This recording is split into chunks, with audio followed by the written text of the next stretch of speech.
The people you will hear from in this video are teachers at BYU's English Language Center, where lesson plans were created on positive psychology in the classroom. These lesson plans were created for students learning to speak English. The lesson plans contain 3 different units. The first, PERMA, which stands for Positive Emotion, Engagement, Relationships, Meaning, and Achievement. The second unit is on Character Strengths. The last unit is on Mindfulness. All the lessons are adapted into 2 different proficiency levels, which are Novice High and Intermediate Mid.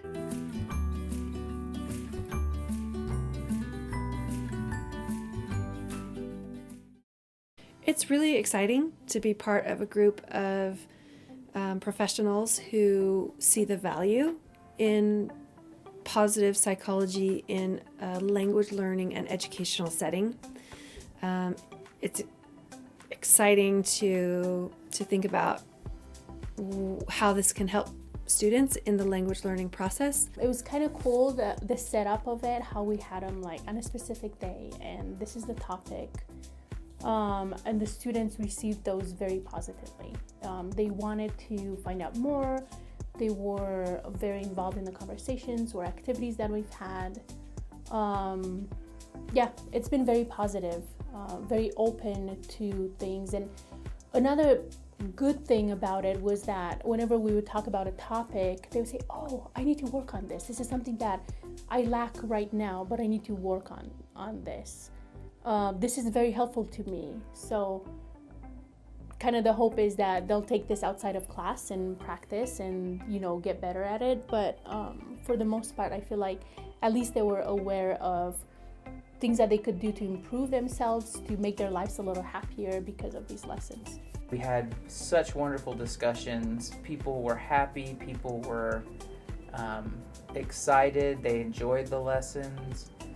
At least that's what they told me. So, but it seemed like they enjoyed it. But I did too. I didn't think that they would have as big of an impact on me as they did. I felt myself trying to practice some of the things, like active constructive response, or responding and expressing and experiencing gratitude. So I taught the positive psychology lessons based on the PERMA model. I taught them winter of last year in 2021. And I taught it to our novice and intermediate level Foundations A, Foundations B classes. The Foundations A group, they were really low and they were very quiet. It was very hard to get them involved in activities. So it was a bit of a struggle, but not any more than like any other content was. But what was interesting about it is that they pushed probably harder to reach for that language than they did with the textbook materials. They were a little more engaged by the videos or the examples. I started teaching these, I think the 3rd week of school, and I just teach them on Monday. We have a lot of content to get through, so I typically only teach positive psychology for about 20 minutes every Monday. But I've really enjoyed doing it. I'm like an active proponent for good living and a positive life, and the type of principles that are in positive psychology, things like setting goals and expressing gratitude and providing service for others and so on. Those are all things that I can back and want my students to know. So for me, it's really convenient because these are all principles that I try to adhere to and that I believe in, and there are lessons pre-created for me to teach them. I was first exposed to the positive psychology project as a student because I was still a student at the time the lessons were being implemented for the first time. I've always liked to talk about topics like gratitude and resilience, just because I've always thought that those are our important principles and it is very important to practice them. There were a couple students that I wasn't sure, they maybe didn't participate quite as much, but then at the end of the semester they came and talked to me and were telling me how much they enjoyed them. So I wasn't sure at the time I was doing them if some of them were 100% buy-in, but at the end they all expressed that they really liked them. I see them engaging in conversations during these 20-minute lessons and being active participants, which students at 8:30 in the morning on a Monday aren't always super present, and yet somehow for positive psychology, they're there for it. So I think those are both evidence of enjoying positive psychology. Every lesson had positive psychology outcomes as well as language learning outcomes, because we really wanted to make sure they were still getting language learning as they were learning positive psychology content.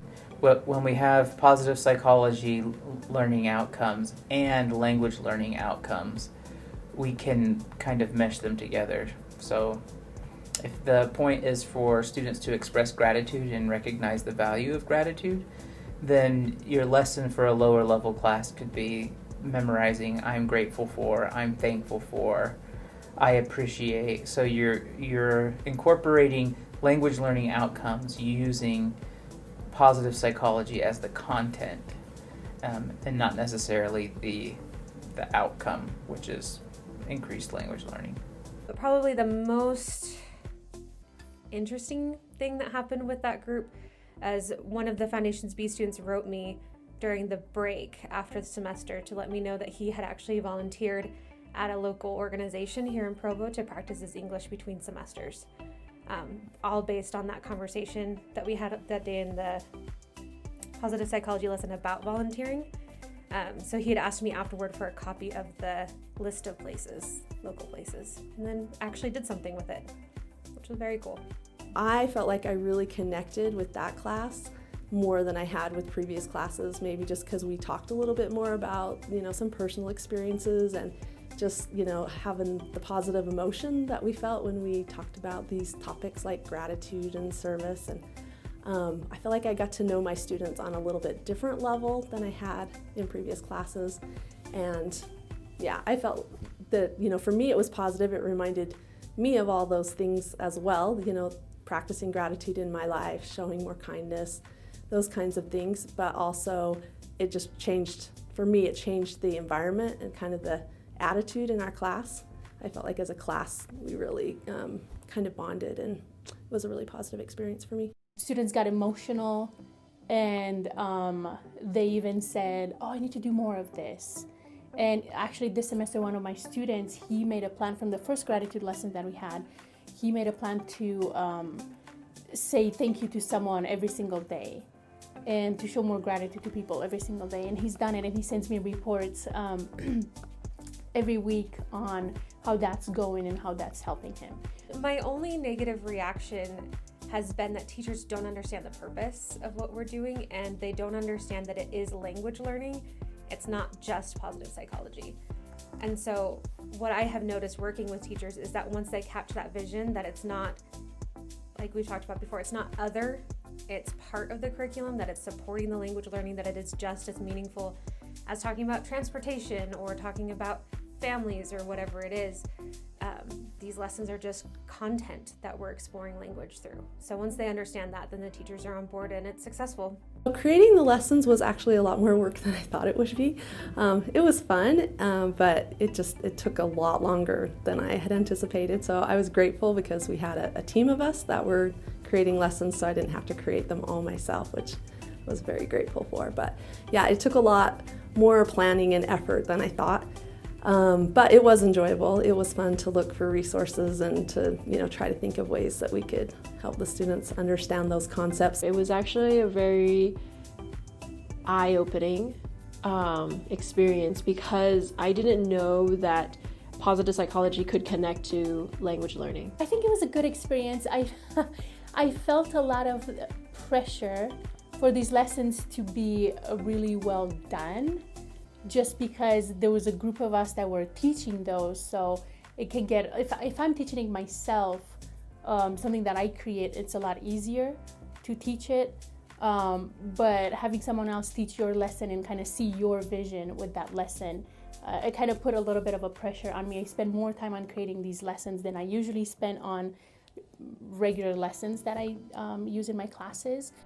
This experience is how students can find a way to connect more to themselves, but also become more motivated, become more strengthened, and also increase their own language learning. Many of us have learned 1 or 2 or 3 languages ourselves, and so we're familiar with the process of how hard it is to learn another language and maintain that language and to achieve a certain proficiency in a second or third language. And so we understand how needed these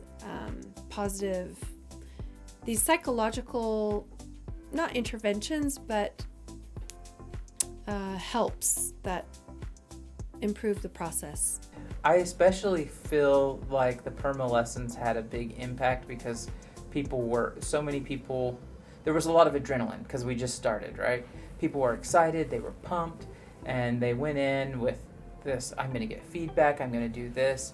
And I think it really helped boost a lot of the morale for the people involved, at least it did for me. I feel like my overall well-being has improved, and I also think it has helped me become more aware of when I am not doing enough to integrate positive emotion or positive psychology in my life. Like sometimes I forget about like meditate or about being grateful or about, things that I've learned. And so it just helped me be more aware of I think I should be more grateful, or I think I should practice more what I learned. I can see progress in myself and in my students that I've had actually over the past year. So it's been a great thing to do. It's great that there's people like working on integrating positive psychology into language learning, because as an international student, I can tell you like it's very stressful to like go to school in English and maybe like wanting to express yourself or your ideas or your thoughts and not being like quite able to do it. I know it can bring a lot of stress and frustration, and so I think it really is important, and there is a big like need to find ways to overcome those feelings of frustration and stress. If I ever go to a different school, I think I would use these as a resource for lesson planning because they have been well thought out and are something that I'm passionate about. So I think they're a really good resource, and they're open source to all teachers, which is really cool. In the character strengths unit, there's a lesson about creativity. As you can see here, all the lessons have positive psychology learning outcomes and language learning outcomes. Take a look at these outcomes and see if you can come up with an activity that would incorporate both. Here's an example of an activity that I used in one of my classes. In this activity, students are given a blank sheet of paper in which they're supposed to create something. Here I have a list of suggestions. In the class I taught, students were excited to share what they learned with one another and their teacher.